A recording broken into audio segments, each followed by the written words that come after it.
Our first speaker today is Chris Coudriet, the manager of New Hanover County. In January, the county began studying the idea of redeveloping an entire square block in downtown Wilmington. Project Grace would potentially modernize the downtown library and relocate the Cape Fear Museum to an adjoining space, as well as add apartments, shops, offices, a hotel, and parking. Chris is with us today to share more about this potential transformation. Please join me in welcoming him to the stage.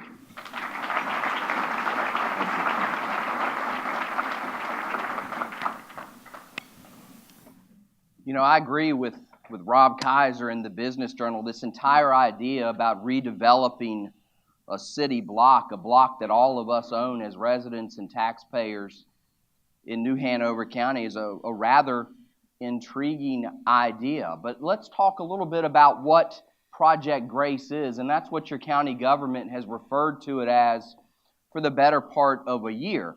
I want to introduce you to it for what it is, not how it's been co-opted in the narrative that it's been given by some in our community. But Project Grace, this intriguing idea, is all about taking the opportunity, and I think it's wonderful that we started this morning talking about optimism and opportunity. It's about taking the opportunity to redevelop, redesign, and reimagine an entire city block and how we can actually co-locate our main branch of our public library, our Cape Fear Museum, which is an asset as a resident and a taxpayer you own. To take an asset that's 12 blocks away from the heart of downtown and co-locate those in the center of a thriving community and create that cultural nexus and that nexus for learning and living. But it's not limited to that. It's accommodating the need of more commercial, residential, and retail space in downtown Wilmington. It's not a surprise to anybody. You have to look around and see that what Wilmington and New Hanover County look like today is not what New Hanover and Wilmington of the past were. We're growing. There are more people here today than a year ago or 5 years ago, and there are more people coming to our community. So we have a chance to use a city block to completely reimagine what development should look like. So what's on the block today? That's important to talk about. Our main branch is there. The main branch of our public library sits on that space today. As lovely and as outstanding as it is, and Harry Tuckmeyer's here, and I mean it in no disrespect, it is outdated for what the mid-21st century library user needs and wants. On that block is a new public park that you paid for to enhance the library experience, and I'm happy to share with you that park is actively used every day. But also on that block that we call Project Grace are two old buildings. One of them is abandoned. There are several surface parking lots, and then there is a terribly underused public parking deck. So where this block sits, for those of you that don't know, is between 2nd and 3rd Street, between Chestnut and Princess. It's directly across from City Hall. We need to do something with that project. So those are really nice and interesting ideas, but really what's intriguing about Project Grace, this community is all about development and redevelopment. Well, I think what's intriguing about it is this entire public discourse about how to reimagine and repurpose public space. It frightens people. It makes people uncomfortable. I fully acknowledge that and accept that. We have made people in our community uncomfortable. When you talk about how to repurpose, reuse, and in some instances dispose of public assets, that scares people.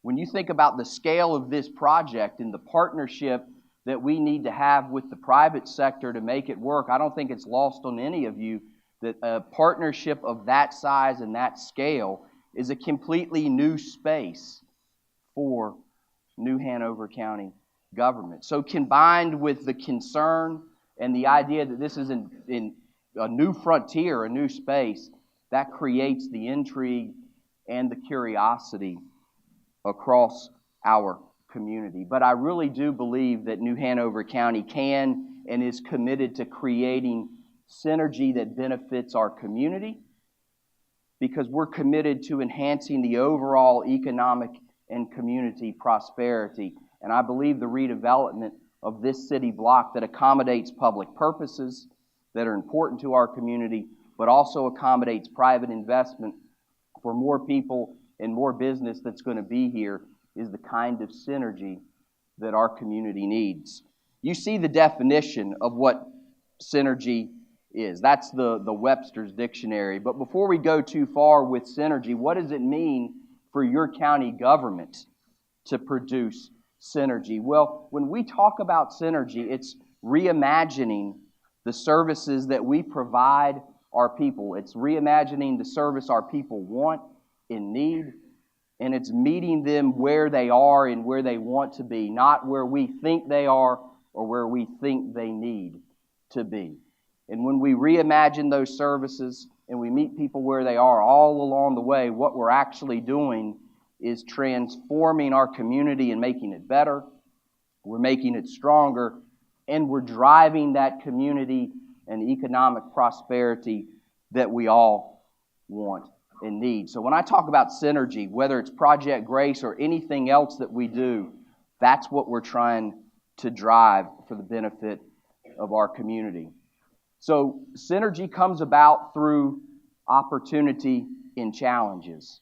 And there are three big challenges that have presented to us the opportunity for Project Grace and the redevelopment, but they drive so much of what we do as a county government. First is stewardship of what we have. It's relevance of the services that we provide to our people now and in the future. And then it's that ongoing issue of growth, and more specifically, planning for effective growth and helping manage what development in the future looks like.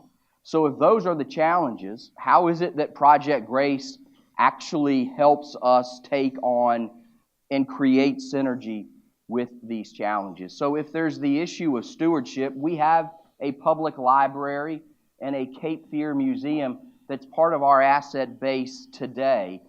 And I would submit to you that communities that are strong and vibrant have robust systems of libraries and museums. We need it, so we need to provide stewardship to it. We need to tend to them and nurture them.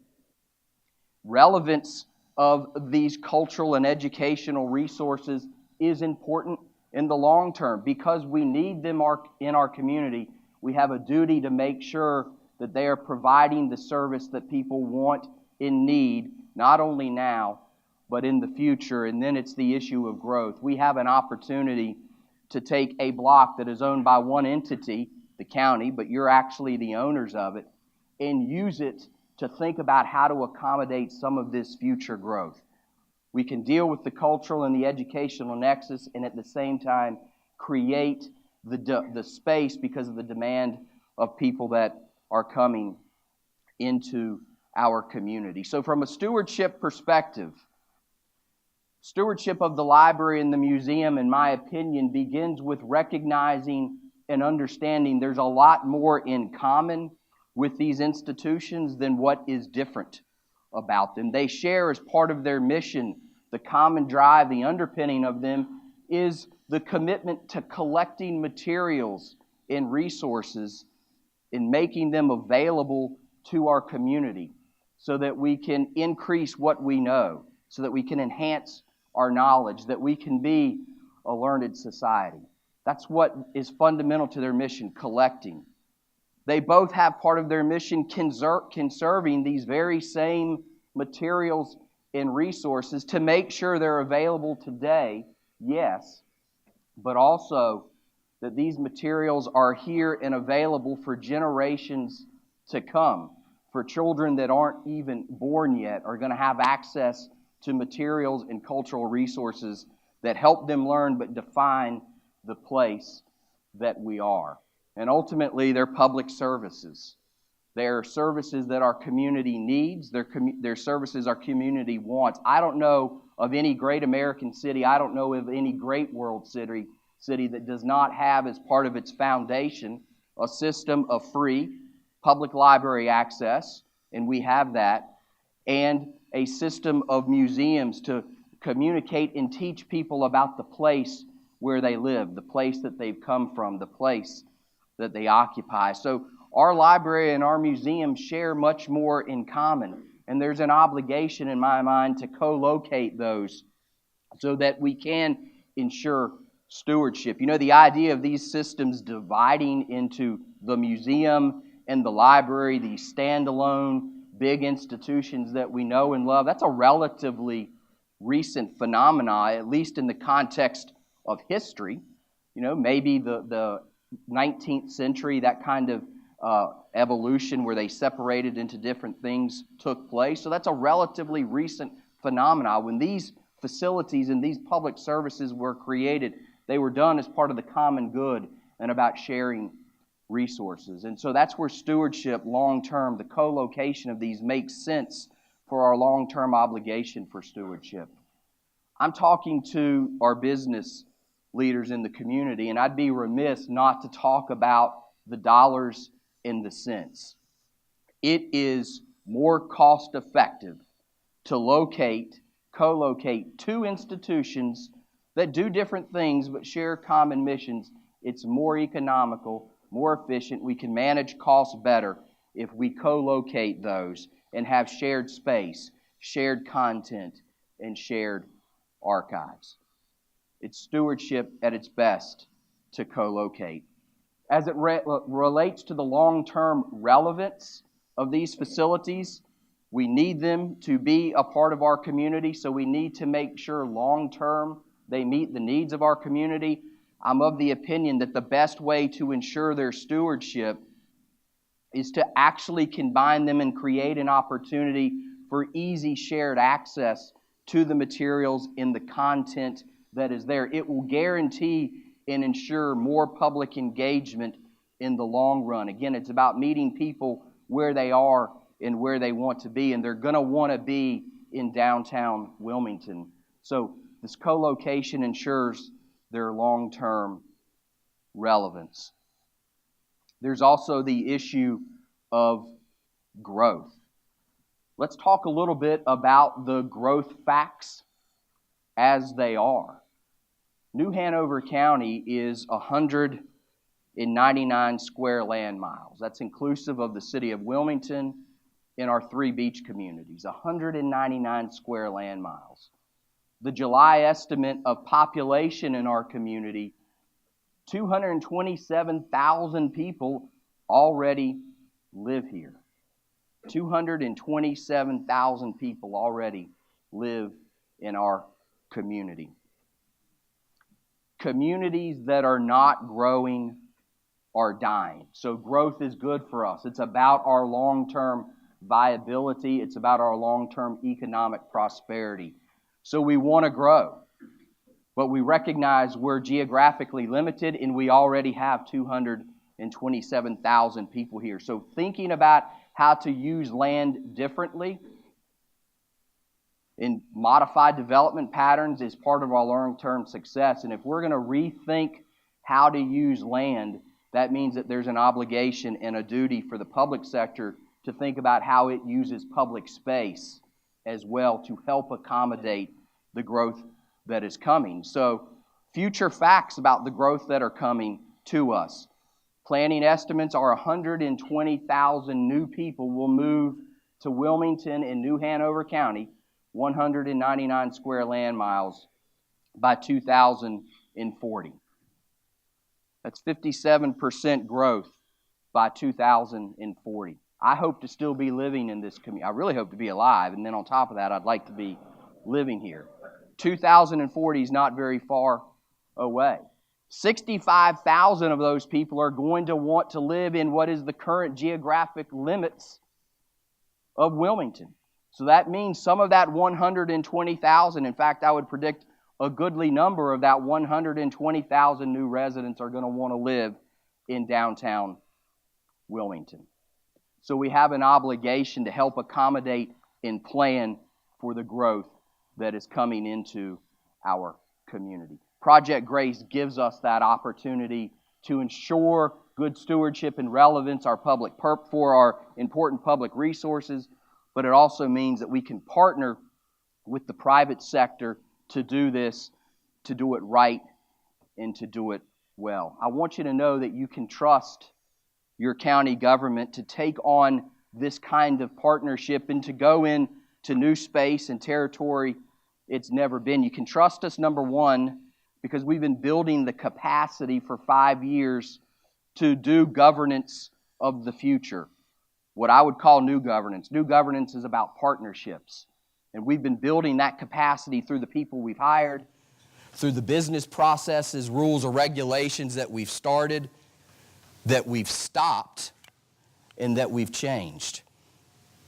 And we've been doing it through building the financial capacity to make sure that not only today, but well into the future for the generations to come, this community, from its governmental perspective, is financially sound. So you can trust us to do this because we're motivated to do public good. That's why we exist. We're here to benefit the community as a whole. That's part of our mission. It's part of why we exist. You can trust us because we have the capacity. You can trust us. You can trust us because we're committed to ensuring economic prosperity for everybody that's in this community now and the people that come in the future. Project Grace creates the synergy. It gives us the opportunity to firmly establish downtown Wilmington as the cultural and educational nexus for our community, accommodate the kinds of growth that's coming and meet the needs of those populations, and all the while enhance and develop the long-term economic prosperity of Wilmington in New Hanover County.